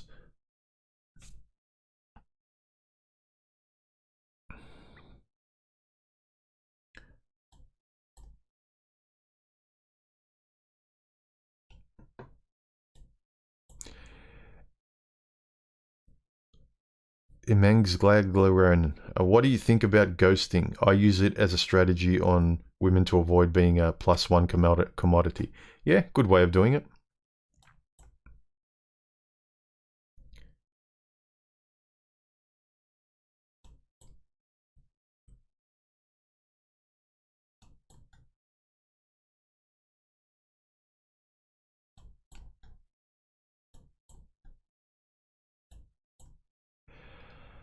Nils says, oh, hang on first. Sweet Willy 125. Do you think men and women can just be friends? Yes. Nils, are chefs seen as bad boys by women? Men. Or are they seen as tools for a good meal and easy seat reservations in restaurant? Probably a bit of both. Depends on the person. There's a lot of sort of, especially in today's chef environment on TV and reality TV, chefs now have a better hierarchical place in terms of being more attractive for women because of the status and power. You're more of a celebrity now that you're a chef, whereas, 20 years ago you were a cook.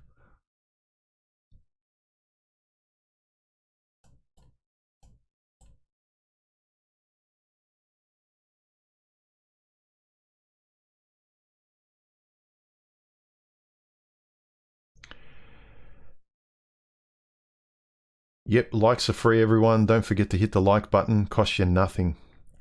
Subscribe. Mark Solstafia says, what is your take on the self-denigration of women who engage in only FANS? Don't think much of them at all.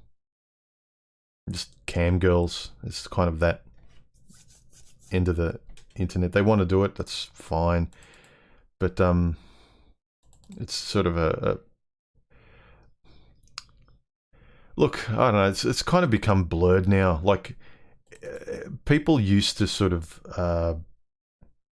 rightly compartmentalize PORN on the internet, but now with Tinder, only FANS, it's a free-for-all. All you have to decide is like, nah, I don't like it. I'm not going to give money there. I'm not going to reward them. I'm certainly not going to go out with someone like that. I'm not going to introduce someone like that to my family and friends. So it's whatever you can live with, I suppose, and where you waste your time and money.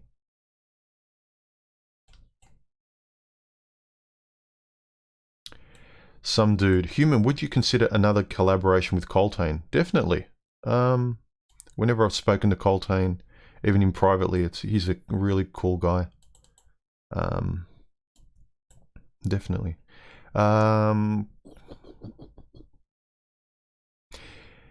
Hadrian's Wall said, Sandman said our genes get lost in the pool after a few years, so your legacy is meaningless. Pretty much, you got no control. I've said in videos, nature says, thank you very much. You've done your bit. So if you're miserable now, if you don't see your kids, nature doesn't care. And you can sit there going, well, I did the right thing as an animal. Nature doesn't care about right and wrong. It just cares about surviving. As you should. And you can come up with as many excuses like, life is meaningless, what's the point, you're a genetic failure, no matter what you do if you don't have kids, fine. Live that way. I'll continue to enjoy the life I have with my family, friends, my hobbies, having these conversations with people. Yeah. Sifu says, Human, I love your hairstyle. Thanks, man. I just parted it in the middle this morning.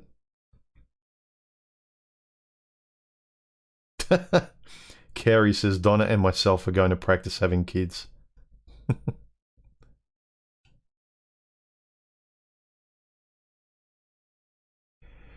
David says, thank you for acquainting me with Paul Proteus and his videos. Good man. Gone too soon. You all take care and enjoy your Saturday. See you, man. Yeah, he was. He was a good guy.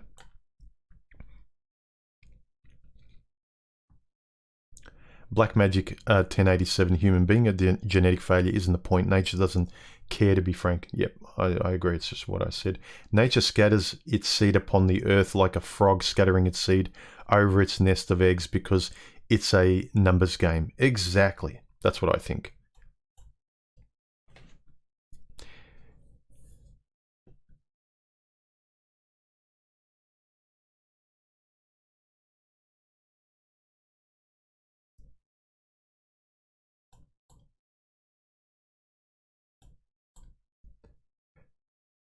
Carrie, calm down or one of my admins will kick you off.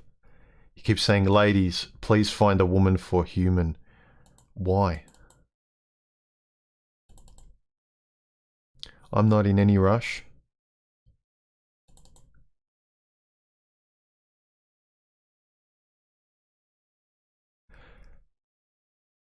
Boots Void says, I notice you reference Revolver several times. There's something that attracts men to Guy Ritchie movies, in my opinion. What do you think of Lars von Trier movies? Never heard of him. I'm going to forget all these references and suggestions people gave me.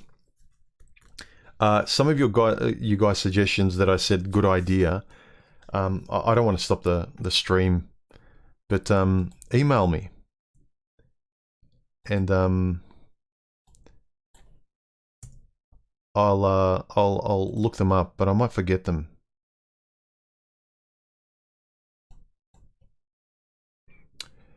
Sifu, thank you for the donation and super chat. It's very much appreciated. Thank you, man. He says, Human, you're an inspiration among other Chan. You're my other channels. You're my favorite. What do you think of men that say to their females, I could not have done it without you? Yeah, that's just me. They're expressing they're happy. And look, I'll be charitable, right? When a man says, I wouldn't have been able to do it without you, sweetheart, he's happy about what he's done. And then he turns and goes like, I'm so glad that I have you as well with me in my life. Like I've got everything now. I've achieved something and I have you. I'm so happy. As in, I'm so grateful to have you as well. But I think it comes out as, I couldn't have done it without you. And to be fair, maybe he's got a good woman where she encouraged him. She never busted his chops. She always allowed him to pursue what he wanted to pursue. So maybe, thank you for not being a typical woman and making it hard for me. Thank you for not busting my balls, you know. Maybe, I don't know. But yeah, I remember years ago, without giving too much away, I was at a presentation for something I did. I did a small piece of writing, and there were a couple of us on stage that were being featured for our short stories. And most of the guys, I think about 80% of the guys were there had women in their lives at the time, and I did have a girlfriend at the time as well that I cared about. And I remember they had speeches, and all of them, I didn't notice till later, all of them were kind of like making a big point of saying, you know, and you, sweetheart, out there, without you, I wouldn't have and I was like, I mean, it's great when they support it, but they made it out as though they contributed. And it's great sort of referencing them and saying thank you, but they made this big song and dance about like they were the reason that they wrote this book. And when I went up and when I was talking and thanking the people in my community and thanking people for the award, I didn't thank my partner. And afterwards, someone sort of said, "Why didn't you?" I go, "Well, she didn't help me write it. She stayed out of my way." But like, is that the bar?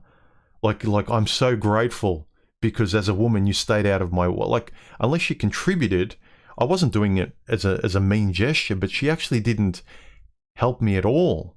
And I'm grateful she didn't bust my chops and make it harder, but that's not a reason to sort of like, you know, lay it on thick like, oh, I can't, you, without you, I wouldn't have been able to do it. I don't know, am I wrong? Should I have thanked her for something she didn't contribute to?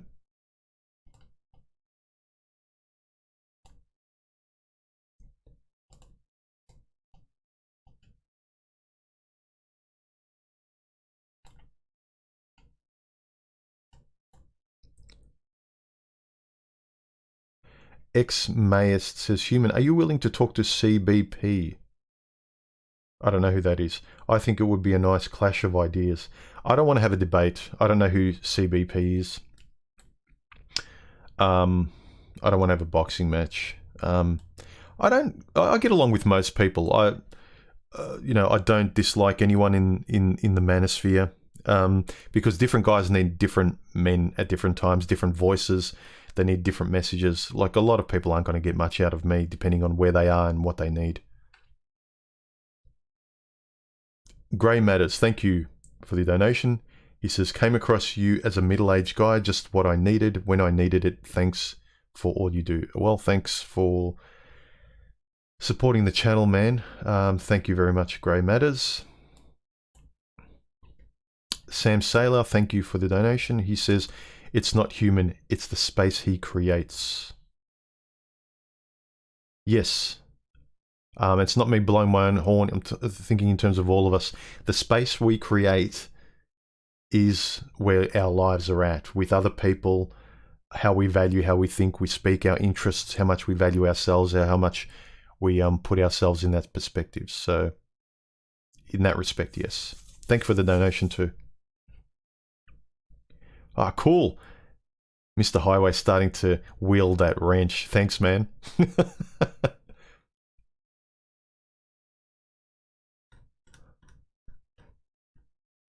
I should do this more often. You guys that I get to trust and that I respect, I'll start giving you the wrench, the ability to get rid of people.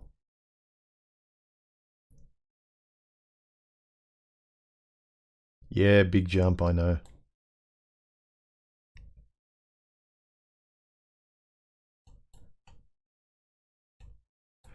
Bradles, on the subject of Tool, check out the YouTube Danny Carey Numa video. Yeah, I've seen him drum. That guy's awesome. The octopus at work. Yeah, I've been told. I mean, I'm not into drumming, but just looking at the guy looks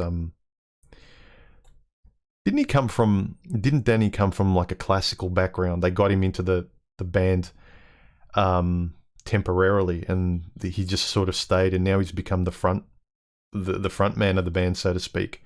He's the biggest focus. Tool Lateralis, yeah, that's the name that keeps coming up. I need to check it out.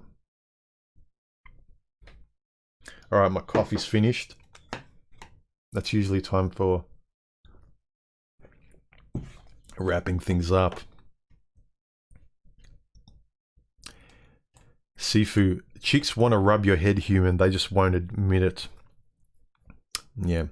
My little niece, she loves rubbing my head.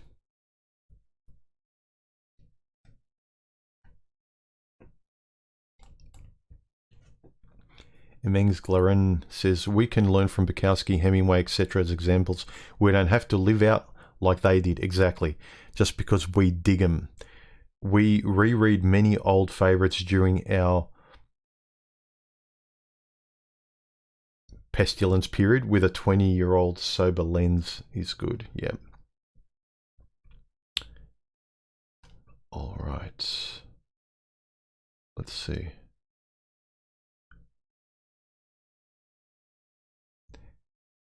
Germain. Human, don't you think you're generalizing based on past bad experiences? Do you know what percentage of women are gold diggers?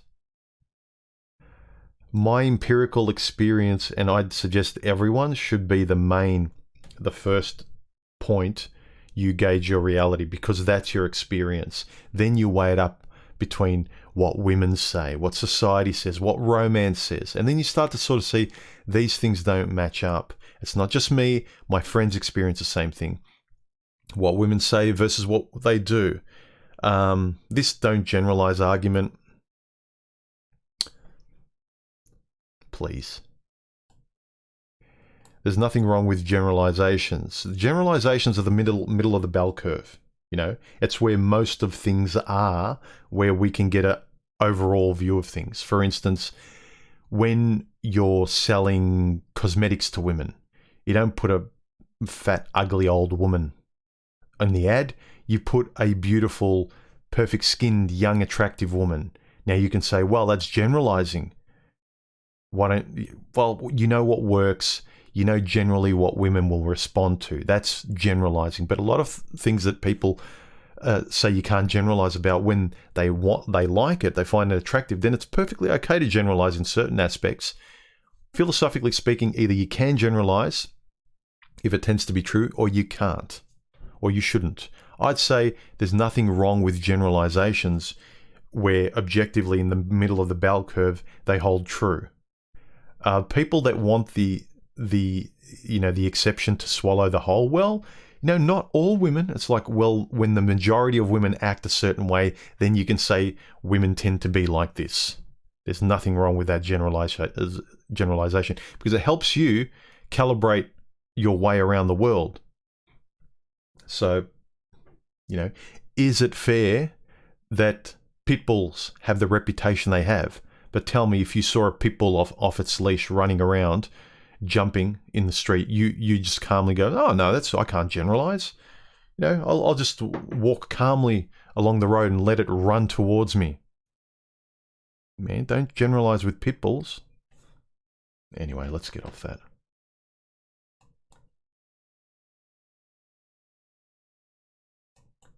Let's answer some questions from the last video. Paul NJ said about the video, women who treat men like accessories instead of a person. He says a +1, a phrase that turns a person into an object. It's not virtuous. So I agree. Andrew B on the same video says there's a TV advert in the UK for a travel film with a point of view of a man being led around by the hand of his girlfriend or wife character in the various locations. This was a screenshot, this photo that people find attractive, where the man's hand is kind of extended and the woman's in front leading. So you don't see the man. The man's invisible, but he's being led around on the holiday. Getting on the plane, walking on the beach, going out for dinner. The advert gives the impression it's the holiday she wanted, and for him to enjoy the experience, all he probably paid for. Yeah, it's all about her. Mr. Highway. You're everywhere today, Mr. Highway. For the same video, he said, where I said they don't want where I said in the video, women want intimacy, but they don't want to give it. He says, this is very true. In the end, they don't want a boyfriend. I thought this was very astute. Women don't want a boyfriend. Most of them just don't want to be single. And sometimes it plays into how they're perceived by other women. Like, look at me. I've got a man. You don't. I've got this pair of shoes. You don't. Top Hat Ronan on the same video. She doesn't see a you. She sees an it. A living means to an end. A stoic, needless vehicle to where she wants to go. This is important. And the guys pride themselves on this, being stoic and needless, as though it's a point of pride of being a man. A slab of granite that never shows emotion, never thinks of himself. He's the last one to eat after he gives everything to everybody. Like, he doesn't need anything. I'm too tough. Like, I'm self-sufficient. No, everyone else have everything. No, I don't need any sympathy. It's BS. You're a human being. Tano S says, in the age of social media, the most important thing for a woman, and for a lot of guys, to be honest, is to show off how great their life is their life. The amazing foods they try, the distant places they visit. What makes you think a shallow existence like that would treat a partner differently? That's a good point. The kind of person that's all about this showing off of social media, your food, where you travel, but they're boring, intimate people. What makes you think that kind of gregarious, show-offy Instagram type of travel food bimbo, what makes you think that her life with you, you're going to get suddenly a philosophical, deep connection with somebody like that has any values whatsoever? That's a very good point. Andrew, he says, it's better to be single than be with someone who makes you wish you were single. Yes. How many times, like, no matter how much you get lonely, and from times you might just get a day where it's kind of like, it'd be nice to have somebody. I feel a bit down. But if 90-something% of your days are cool, and some of them are actually really good, compared to if you're with someone that makes you wish you were single, 24/7, almost 100% of the time, it's just a drain. You feel like you're lugging around an anchor. It's like, why am I just want to be single. It's like being in a job where you work 7 days a week and you haven't got room to breathe. You haven't got room to speak. Nothing you say matters. It's all about them. It's working for this other person. You wish you weren't working for this person. You wish you didn't have this job. It's the same way with a person you're with that you don't want to be with. So that's a really great one to remember. Thanks, Andrew. It's better to be single than to be with somebody that makes you wish you were single. Adam, women who treat men like accessories instead of a person. The subtlety of this idea may lead one to disregard it literally. However, I think this point is very important. The word choice communicates how they subconsciously perceive your existence. I used to struggle to explain to people how I felt like an NPC, a non-player character in a video game, for those of you who aren't familiar with the term, in my ex-girlfriend's life. Like she saw me in the form of a man, but I was never an actual sentient being to her. This I've seen too. They see you as a walking symbol of a guy, but never a person like them. They kind of feel themselves like, oh, I want you to see me human. Like, do you understand me? Do you see me as a human being? Do you see when I'm emotional? Do you understand what I like and I don't like? Do you kind of see the totality of who I am as an individual, special person? But they don't see that. They don't look at the world or anyone else like that. They're very solipsistic. He continues, I was never an actual sentient being to her, just a bodyguard to facilitate her safe adventure through life. A very weird state of reality to explain to those who have not experienced it before. Yeah, you can't experience it to most women. Most guys will nod and get what you mean, but most women won't. John R. says, when things don't seem to be adding up, start subtracting. Amen. Simplicity, minimalism. Don't ignore what's not working. Okay, back to some of your stream questions, and then let's wrap it up. We've been going for an hour and 50 minutes nearly.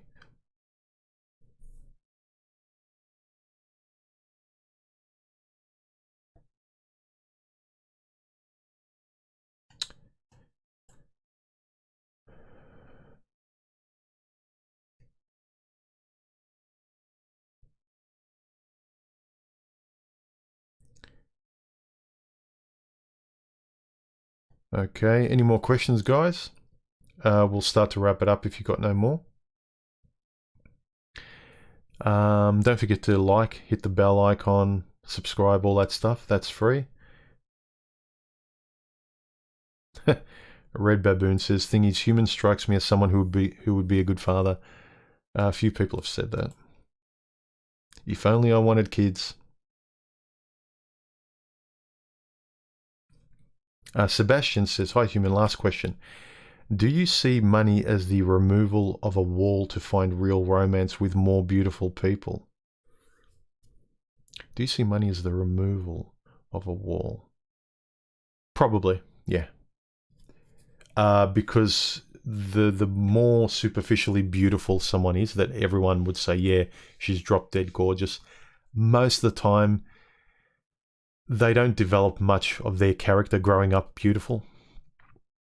Unless you got a woman that wasn't beautiful, she was an ugly duckling and she became a swan later. So she's got the benefit of being ugly and then maturing and then later on transforming and being reborn, and having some sort of personality and values and things like that.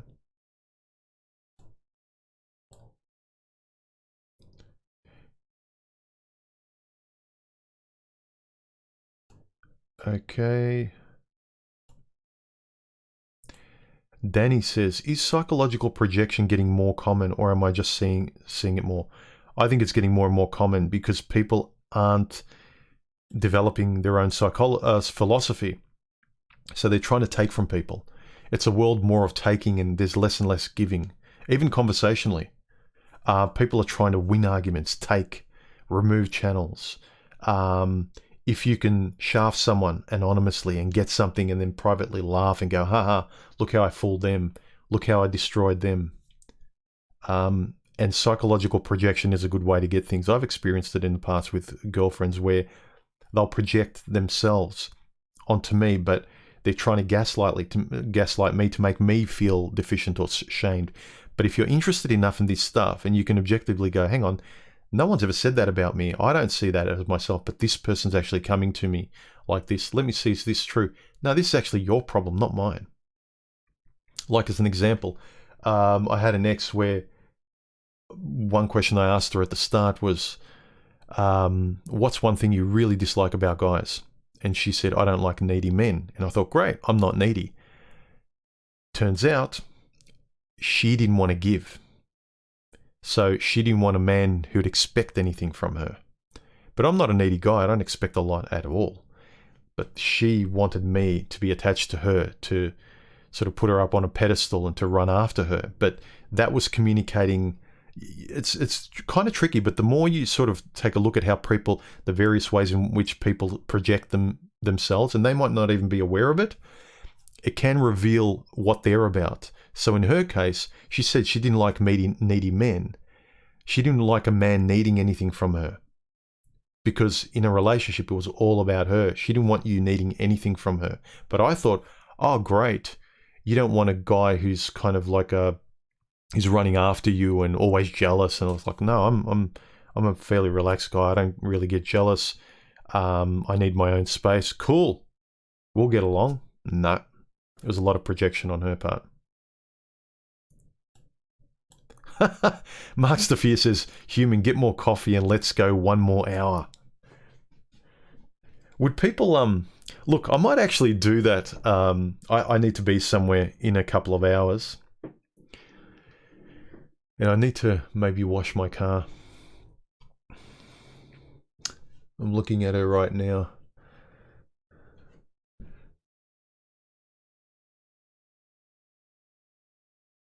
And I need to cut down my coffee, so yeah. I might actually do that as a fun thing when I know I've got nothing else on that afternoon. I'll post live stream coming up, marathon 3 hour. Be there.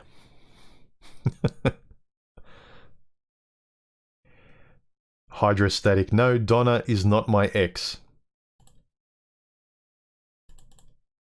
She's one of the few women who drop into my channel that she's cool. So have a bit of respect. If she doesn't say anything bad, some of you guys are kind of like, she's a woman, let's throw her off the bridge.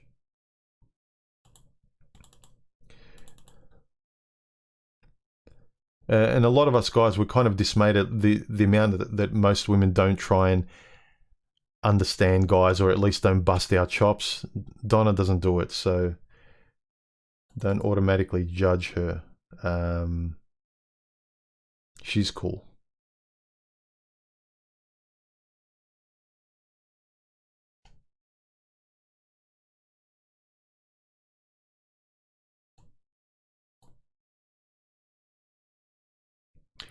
Spec Ops, have a little respect, man. Don't be that mean. Think about if you were in that situation yourself.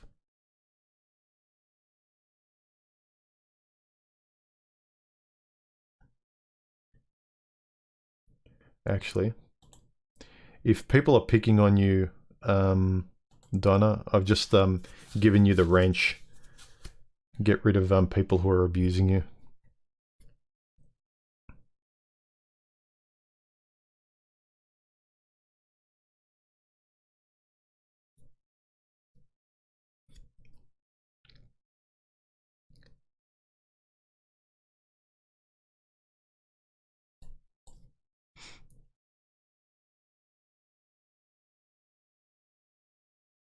All right. A lot of coffee questions. I drink around 3 cups of coffee per day. Yeah, I used to as well.